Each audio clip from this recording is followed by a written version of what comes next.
The climate in the Arctic affects the climate outside of the Arctic. The Arctic is warming at twice the rate of the temperate areas of our planet. When I started my career in the Arctic in 1981, 85% of the Arctic basin was covered with multi-year sea ice, which is this stuff that survives the summer and grows the next year, is very thick and hard. Well, now only about 12% of it is multi-year sea ice. The thick multi-year sea ice has now transitioned to thinner first-year ice. So it's gone from like 10 feet to 2 or 3 feet, and is much more mobile. The sea ice dynamics in themselves have impacts that goes far beyond just the ocean, so to say, where the sea ice is. There are signs of a connection between the Arctic and the rest of the world. Those connections, teleconnections, as they are sometimes called, should be studied further. There's what we would call an emerging signal, an association between the loss of sea ice and the warming of the Arctic and the frequency of severe weather events, especially during the winter season in mid-latitudes, in particular eastern North America and eastern Asia. You have this big heating in the Arctic area. And that causes the polar vortex, which is a byproduct of the high pressure pattern over top of the pole.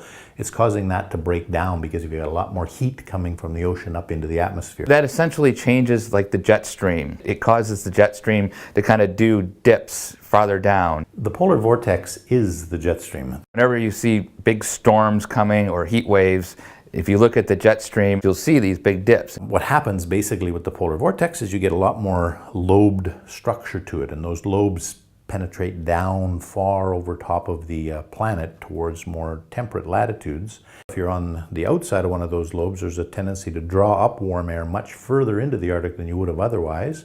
And if you're on one of the cold sides, you'll draw down cold air down into that lobe on the other side. And so you get more extreme heat waves, more extreme storms, more extreme cold. So people in, the southern states, for instance, will go, man, I'm in southern Florida and it's like freezing cold here in February. It's supposed to be warmer than this. Well, you're sitting underneath that lobe that is drawing that cold air down from the planet. Some people will be sitting up in Alaska at the same time and say, wow, it's way warmer up here than it used to be. And it's because that warm air is penetrating much further north. So there's lots of evidence that the loss of ice north of western Russia blocks the jet stream and allows colder air to reach into eastern Asia. A similar thing happens in the eastern United States in the sense that the sea ice loss north of Alaska is fairly pronounced, especially in the summer and autumn. That tends to build up this upper air ridge in the early part of the winter, even into midwinter, and that in turn leads to a downstream impact, which is the northwest to southeast flow that reaches the Midwest and the eastern third of the U.S. Multi-year ice, because it is a more stable and a more long-term environment in the Arctic ecosystem, is believed to host more of the biodiversity. It acts as a repository or a storage for biodiversity. We're finding species that we would have historically thought to be what are called boreal species. So these are ones that are a little bit further south of the Arctic, the true Arctic species. People in the scientific literature have coined this the Atlantification of the Arctic on the Atlantic side and the Pacification of the Arctic on the Pacific side. Some of these new species, the winners, include large marine mammals such as the killer whales, which are expanding their range to the Arctic, taking advantage of those new open water areas to basically compete with the polar bears as a top predator. What we see in the Canadian high Arctic over the last 5 to 10 years is very strong warming in the summer, which has led to dramatic increase in melt rates. That means that areas that weren't melting 10 years ago now do melt, and that extends pretty much to the highest elevations on the ice cap. So here we are at one of these holes where the massive volume of meltwater drains into the ice sheet. There's thousands of these things all over Greenland.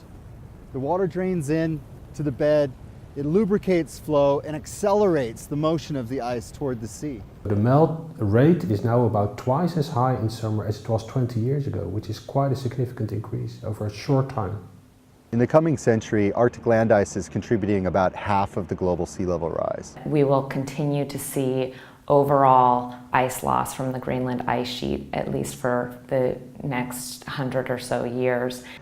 The current best estimate for global sea level rise at the year 2100 is either about half a meter or 75 centimeters, and the difference depends on which policies that the globe chooses. Our questions now are how quickly is sea level rise going to happen? Where is that ice going to be coming from?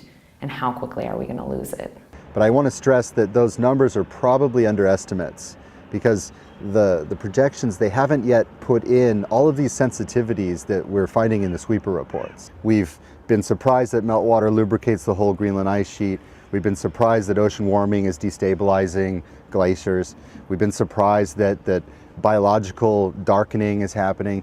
All of these other sensitivities we didn't have in our minds before, and they're adding up and multiplying each other. There is still a lot that we don't know about water movement through land ice, water storage at the bed. In the mid-90s, the conventional thought was the bed is frozen.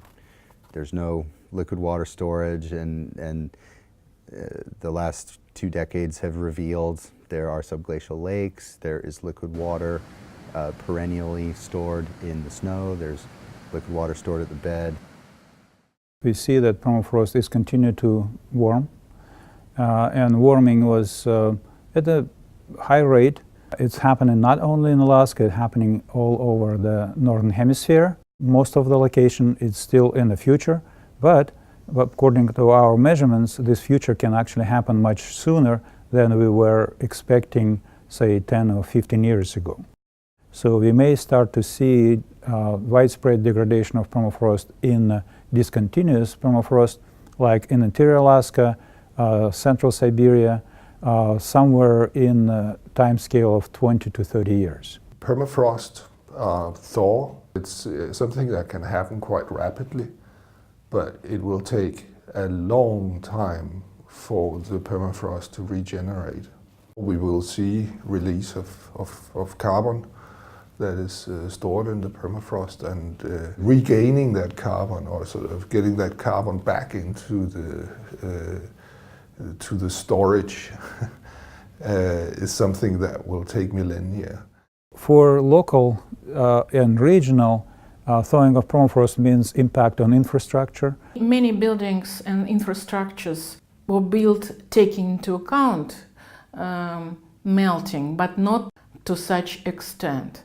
And now it's melting, and just we saw a lot of pictures of destroying buildings, infrastructure, roads, especially roads. Houses, roads, airports, all this already affected by thawing permafrost, and it will be much more affected in the near future. So we see change in weather patterns, we see a change in the ecosystems, the tree line has moved. We also see that there are new diseases coming into the reindeers. The Sami people has lived through a lot of changes in the history as well. So I hope that we will also adapt to the new changes that are coming.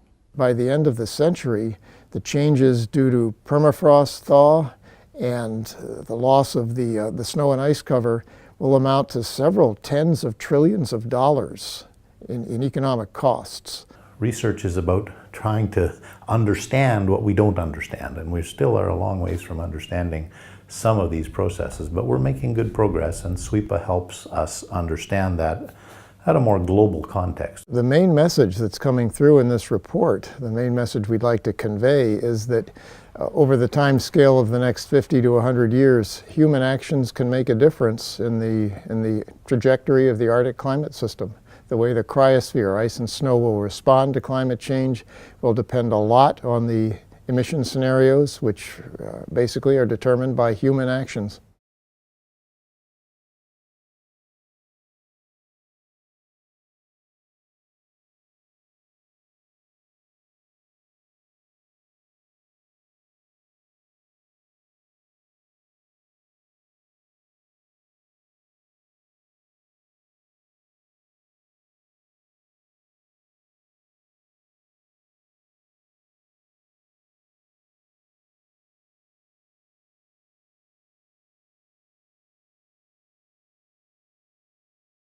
It's much more mobile. The sea ice dynamics in themselves have impacts that go far beyond just the ocean, so to say, where the sea ice is. There are signs of a connection between the Arctic and the rest of the world. Those connections, teleconnections, as they are sometimes called, should be.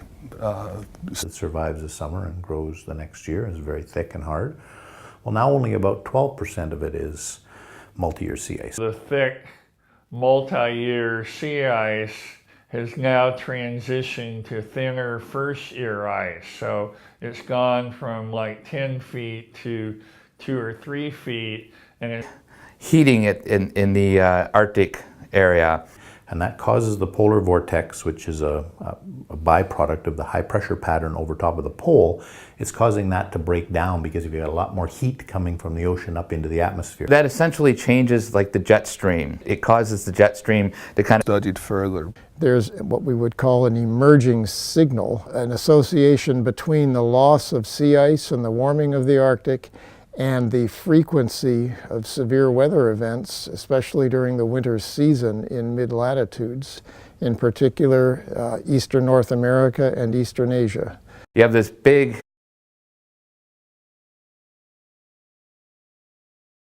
The climate in the Arctic affects the climate outside of the Arctic. The Arctic is warming at twice the rate of the temperate areas of our planet. When I started my career in the Arctic in 1981, 85% of the Arctic basin was covered with multi-year sea ice, which is this stuff